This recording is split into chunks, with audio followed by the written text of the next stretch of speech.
Assalamualaikum warahmatullahi wabarakatuh. Di sini kami kelompok 3 akan mempresentasikan hasil diskusi kami mengenai tutorial penelusuran referensi dan pengelolaan Mendeley. Sebelumnya, izinkan saya memperkenalkan anggota kelompok 3 sendiri. Yang pertama ada saya, Tala Zaruzati, dengan NRP 5022211001. Dan saya Cahya Dwi Pratama dengan NRP 502222211050. Saya Zafran Azhar Fahri dengan NRP 5022211077. Dan saya Kem Solomon dengan NRP 5022211178. Selanjutnya akan dijelaskan oleh teman saya, yaitu Cahya.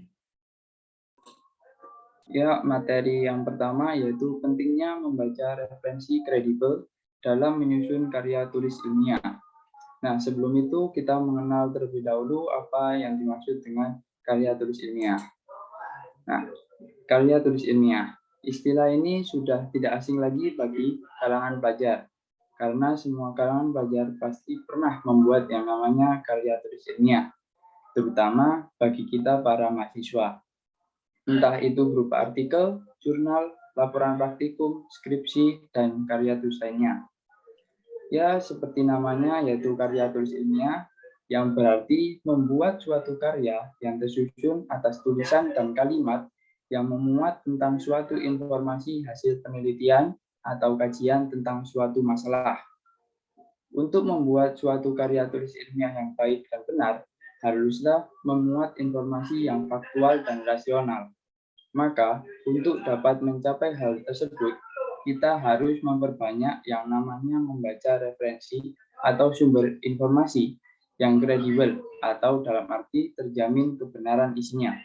Karena dengan banyaknya informasi kredibel yang kita peroleh akan mempermudah kita dalam menyusun suatu karya tulis ilmiah, dan juga kefaktualan dan kerasionalannya juga terjamin. Terima kasih. Untuk materi selanjutnya bisa dijelaskan teman saya.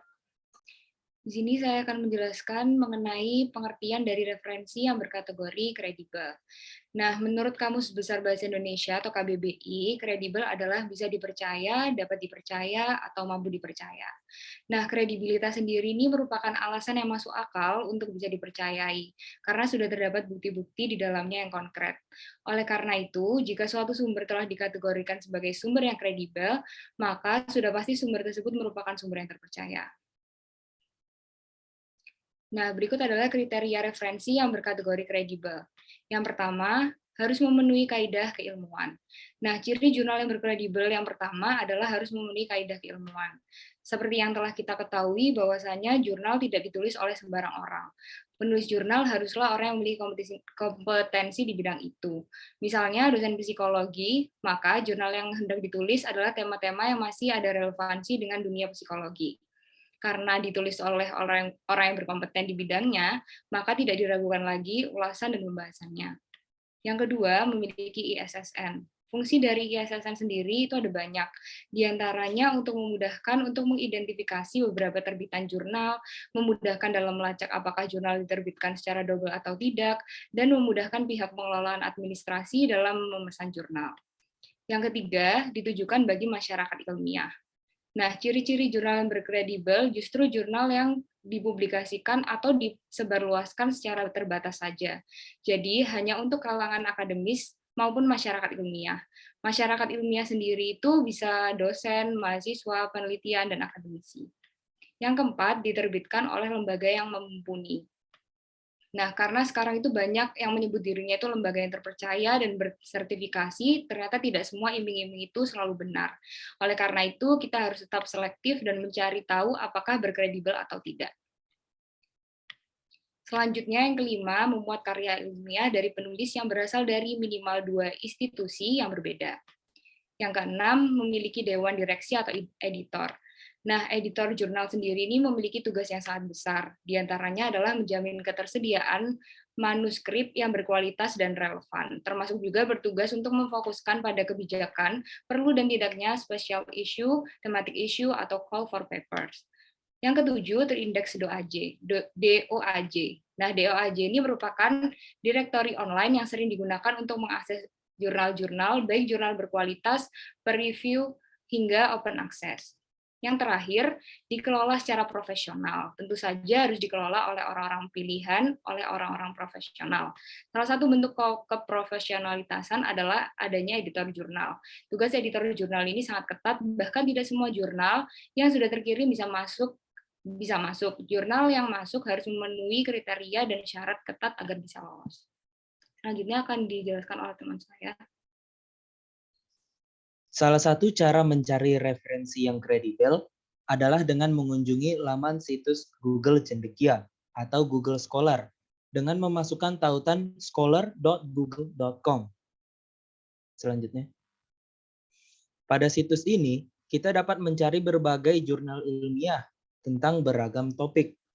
Google Cendekia juga memiliki berbagai fitur berguna, salah satunya adalah contoh filter tahun yang dapat mencarikan jurnal-jurnal dalam waktu 1 tahun terakhir hingga lebih dari 10 tahun yang lalu. Selanjutnya akan dijelaskan oleh teman saya.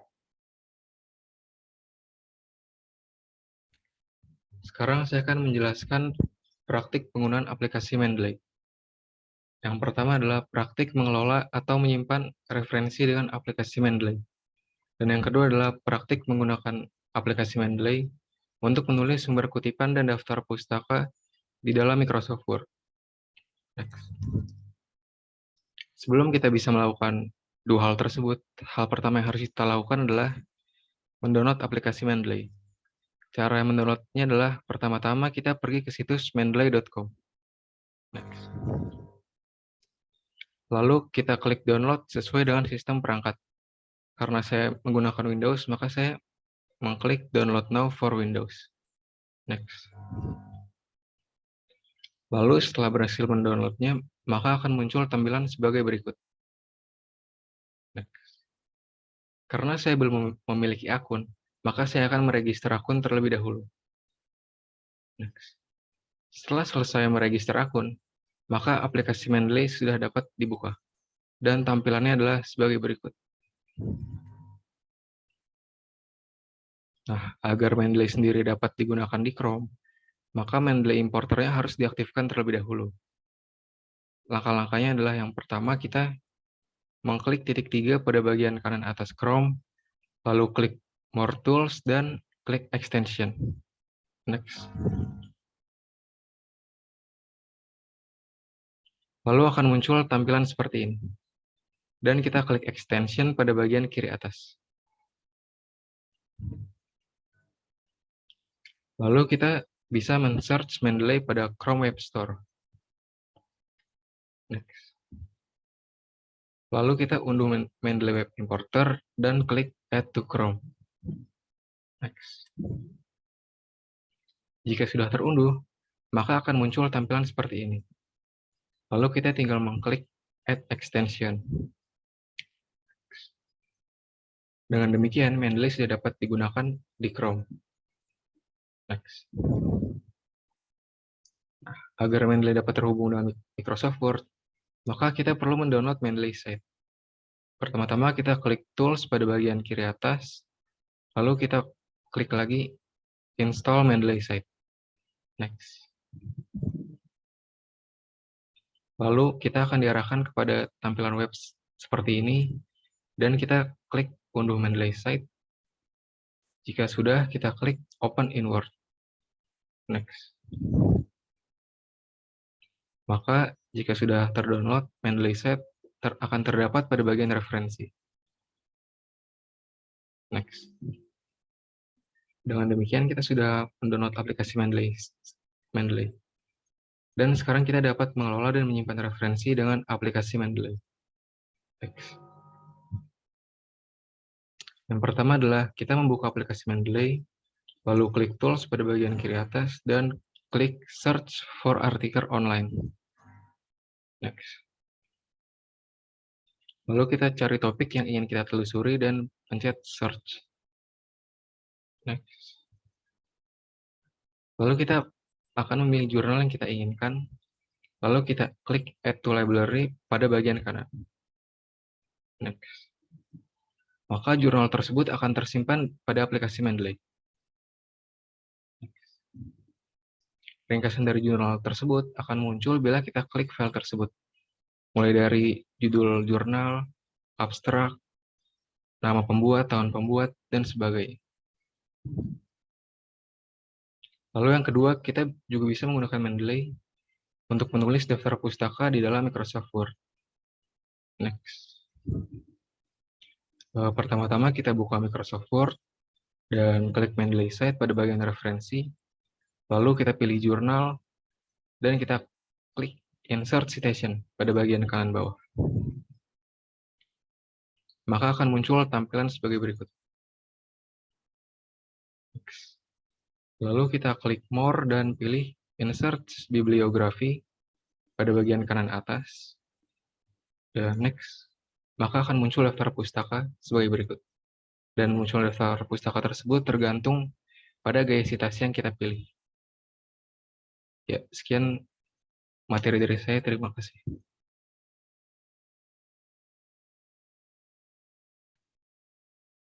Sekian dari kelompok kami. Jika ada kurang lebihnya, kami mohon maaf. Wassalamualaikum warahmatullahi wabarakatuh.